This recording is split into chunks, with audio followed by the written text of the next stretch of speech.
What is up, Gunpla modelers? This is Stryderprime bringing you a new edition of Gundam Customs. And today I am going to build this. The 1/100 scale, Master Grade, RGM 79SC GM Sniper Custom from, I guess, the Mobile Suit Variations line of mobile suits. MSV. It's an MSV kit. And it's from the original series, you could say. I picked this up last year from Gundam Planet, and this is actually the damaged box version. But hey, the same. It doesn't matter if the box is damaged or not. All that matters is it's the the kit is there, and all the parts are there, and which it is. And I was amazed and surprised at the same time that Bandai decided to do this kit. Last year we had the GM Sniper 2, which I never got my hands on it, and I've seen a lot of people's amazing works on this. Not that I did not like the GM Sniper 2. It just never, how can I say this? It never called to me. It never said, hey, pick me up and build me. So it was like the run-of-the-mill mobile suits, and I did like the overall design. It was a GM mobile suit, and I don't know, I just never thought of myself getting it. But when Bandai announced this, and I said, well, hold on, this is totally out of whack. It's completely out of the norm. You don't normally see this. In reality, this is something that you would normally see on an RE kit. But Bandai pulled all out on this and made a Master Grade version of this. And I just recently, surprisingly, picked up the original high grade version of this. Not the the new version of the high grade. We're talking about an older version of the high grade, which I picked it up on Hobby Link Japan last year. I should build that with this kit at the same time. I just don't know where to put it. Maybe I will pull it out and build it, side by side so we can all see it together. Anyhow, this is the engineering on this is very well done for its scale and its size, and the amount of weapons that they threw at this. I was surprised how many weapons this thing has. I thought it was just going to be the run-of-the-mill. You're just going to have this weapon here, and maybe a shield, and maybe something else. But no, you get more than that, and we'll cover that in a few moments. Now, for those of you who don't know, I decided to build this because this is what everybody on Facebook and YouTube has asked me to build, because on Gunpla Builders Association, they're having this cannon fodder contest, which started January 1st, and I decided to throw my hat in the ring and build my own kit, but I did not know which GM to build, and I had 3 GM kits. The one was the GM Sniper, the other one was the Colony type GM from 0080, and the Type C from 0083 Stardust Memories. And sure enough, everybody voted for this guy. And I was alright, fine. If you guys want me to build this, I'll build this. Just so you know, I had more votes for this. Second came in the Colony type, and third will be the Type C. On a side note, I am building those kits this year. So I'm going to do it in the order that you guys suggested I do. So can't wait to start working on this and see how it looks. Now, this is based on the cannon fodder contest that the Gunpla Builders Association has announced on January 1st. Basically, there are 3 categories. One is the straight build category, which is basically not painted, just presentation and all, photography, whatever. The second one was the advanced category, which is a fully painted kit. And I'll read the description here. So, straight build category, not fully painted kit. This category has more emphasis on posing and photography. Great category for new builders. Here is what permitted: small detail painting, panel lining, decaling, diorama, blah blah blah. Okay. Advanced category, fully painted kit. This category has more emphasis on painting skills and techniques. Show us your inner Bob Ross. I shaved my beard, so I'm not him. Here is what is permitted: detailing up, metal detail parts, scribing, paint, paneling, decals, diorama, weathering. Okay.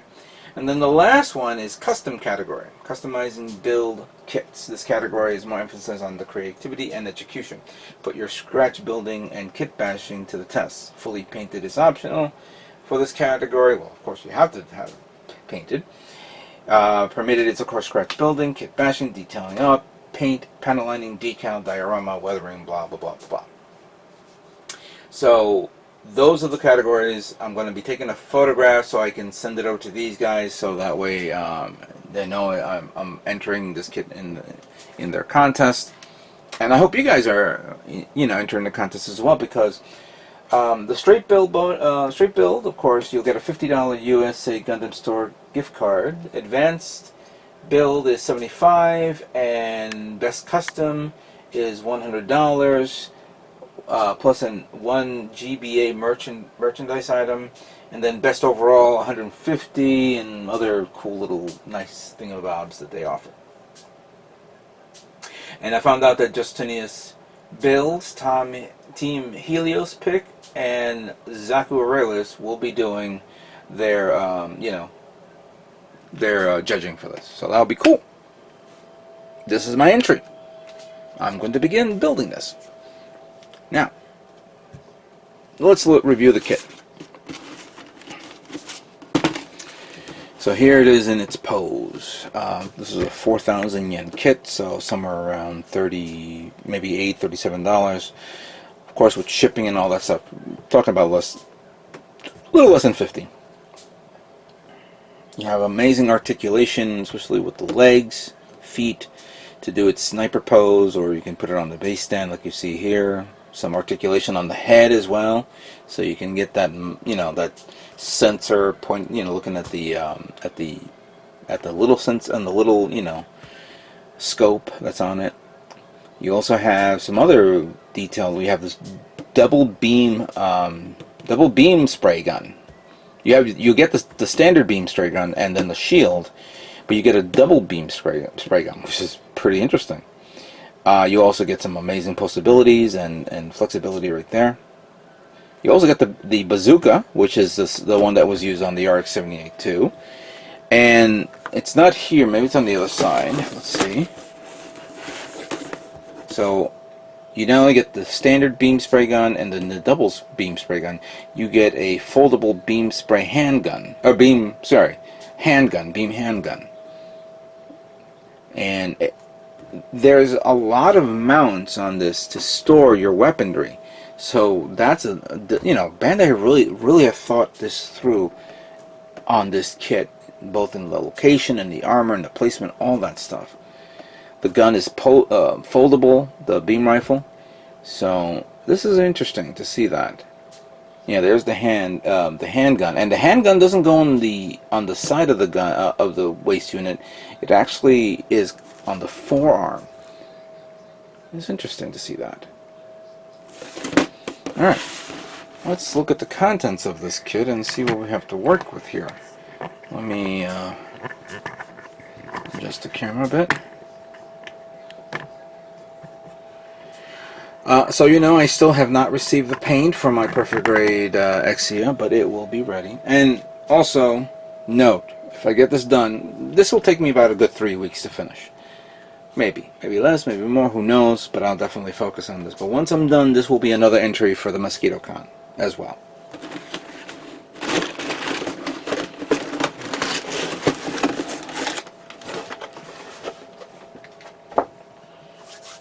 Okay. So I'm assuming this has to be the A plate, because it is the multicolor. You have a charcoal, you have like a brownish tone color. Very nice to see something like that. I also see the shoulder is one piece, not two. I was under the impression that was two pieces together, but it is one. And it's a combination of the brown with a very, very light charcoal color type color, like more like a bluish charcoal, kind of like those vents there. You have a white color right there. You have a yellow-orange clear parts here. You have the stickers, and then you have the number. Now these are stickers. These are not decals. I have decals. We'll talk about what to do with this kit in a moment. Then we have the charcoal parts for the inner frame. Let's see the parts for the legs and the feet, joints and stuff like that. We have the white parts here for the legs. I believe that could be for the foot, the forearm, the arm itself, or the leg. Feet right there. Okay, maybe. Beam sabers, of course, effect. And then more charcoal parts, especially for the calf armor, the parts on the knee, on the you know, various parts.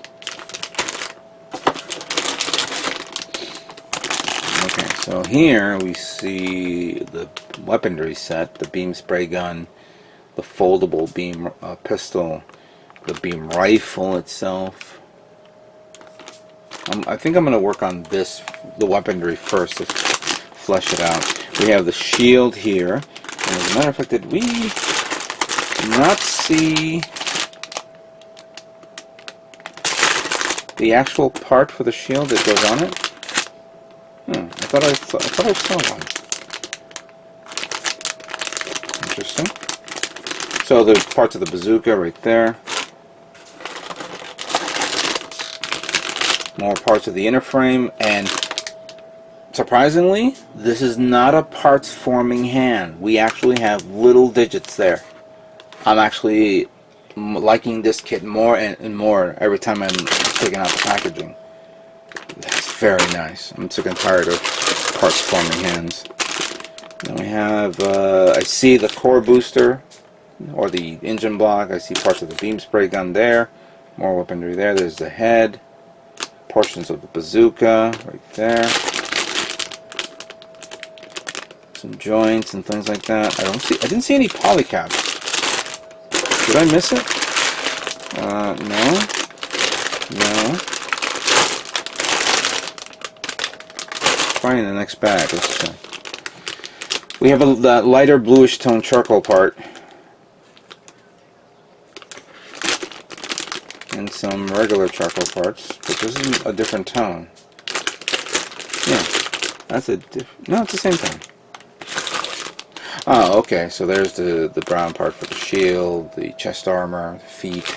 There's the polycaps right there, and there's for the skirt armor and all that fun stuff. Alright, so a lot of material here. Let's put this away.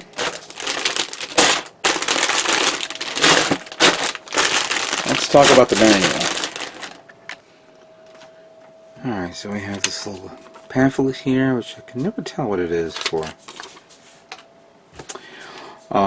Advertisements to the new, the now open Tokyo, Gundam base at Tokyo, where the 1/1 scale unicorn, and it's in Diver City, Tokyo Plaza. I would love to go there and see this, really do. Alright, so here's the manual of the GM Sniper. And of course, Prime pointed out that this is the same image box from the original high-grade version, which I'm going to have to build. Some mobile suit history. And everything's all in English, so take your time when you build something like this. Review the material so you can get a feel for it. And cool, it has specs on the armaments and weaponry and all that fun stuff. And of course you have the historic, you know, the tree of where the original where did this GM Sniper fit into the timeline. I always did like this, you know, and seeing the overall development of this mobile suit. Now, I am seeing a ton of parts here that I'm not going to need. A lot of the X's here, which doesn't make any sense because that actually is for the armor, but I guess maybe not. This entire plate is not required except for 2, 4, 6, 7 parts. Interesting. A lot of parts here not used. 2 parts there. Nearly 70% there. 2 there.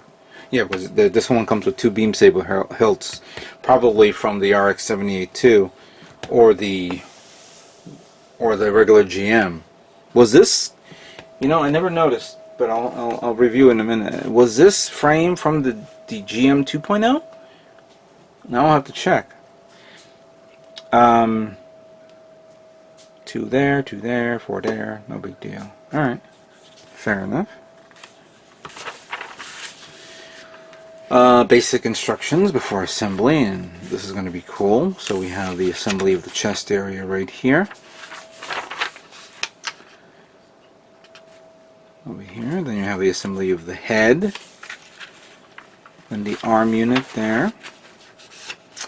Then we have, of course, more detailed information of the GM sniper, mechanisms, and of course, the ever so popular paint guide, which we will cover soon.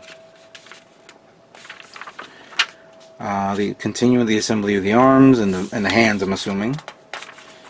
And then we have the waist unit right there.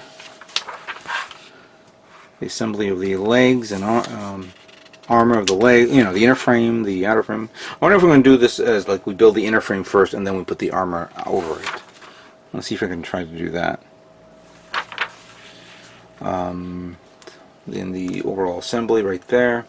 Then next few pages, of course, is the assembly of the weaponry: the twin beam gun, the beam spray gun, the folding beam handgun, the R4 type beam rifle, the hyper bazooka, and the shield.